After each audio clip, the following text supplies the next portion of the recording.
Ang programang ito ay rated SPG. Striktong patnubay at gabay ng magulang ang kailangan. Maaaring may masiselang tema, lengguwahe, karahasan, sexual, horror o droga na hindi angkop sa... Giselle, I'm the daughter of Pepe Panyag. Kaibigan mo daw siya? I don't think we've met. What's your name?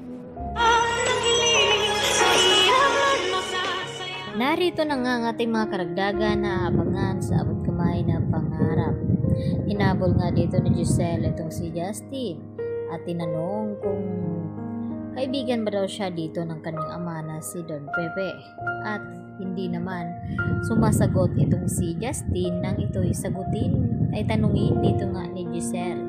At dito na sinabi ni Giselle na hindi naman daw siya ang anak sa labas ng kanyang ama at naghahabol ng mana. At dito na nga na sumagot itong si Justin sa kanya na kung may pagtatangkaan man daw siya ay walang iba kundi itong si Giselle, baka magpa-party pa daw siya at sana siya na lang ang nasa ICU at nag-aagaw buhay.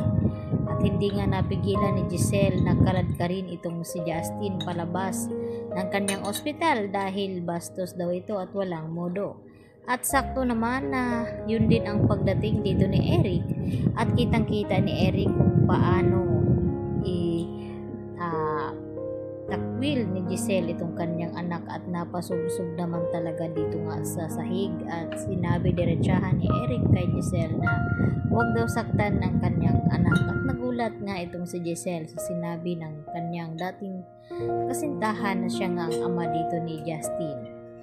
At nang magkalinawan na nga ay pinaliwanag ni Eric kung bakit nagawa niyang itago o ilihim dito kay Giselle na buhay pa nga itong kanyang anak dahil noon nung ito ipinanganak ni Giselle ay nagawa nga niya nga ito ipaampon at pinamigay dahil sa takot na baka malaman ng kanyang ama na si Don Pepe at itakwil siya nito at hindi pamamanahan. At dahil dito humingi ng tawad itong si Giselle dito kay Justin na kung bakit niya nagawa ang mga iyon.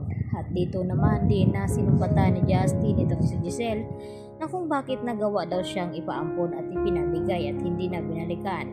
At nagpaliwanag itong si Giselle na binilikan niya nga itong kanyang anak at ang sabi sa kumuha sa kanya na wala na nga daw ito. At dito naman na umiyak ng husto itong si Giselle sa harap mismo ni Justin. At sakto na dumating naman itong si RJ at narinig lahat-lahat ang mga sinasabi dito ni Justin tungkol sa kanyang ina na si Giselle.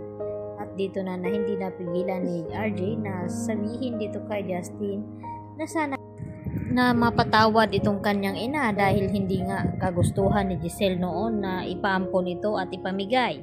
Dahil nadala lamang itong si Giselle sa takot na baka itakwil siya ng kanilang ama na si Don Pepe dahil sa laki nga ng paghihigpit at pagmamahal dito ni Don Pepe sa kanyang mga anak kaya nagawang higpitan ng mabuti. At dito na nga na ito pala si Don Pepe ang nagtago ng sekreto noon at yun na ang ipinaliwanag sa panaginip ni Giselle na malapit na nga daw niyang makakasama ang kanyang anak. At ito na nga mismo dumating na ang araw dahil pinatunayan nga ni Eric kay Giselle na buhay nga ang kanilang anak at ano nga ang pakay kung bakit bumalik ito dito nga sa kanya ngayon at nagpakilala bilang anak.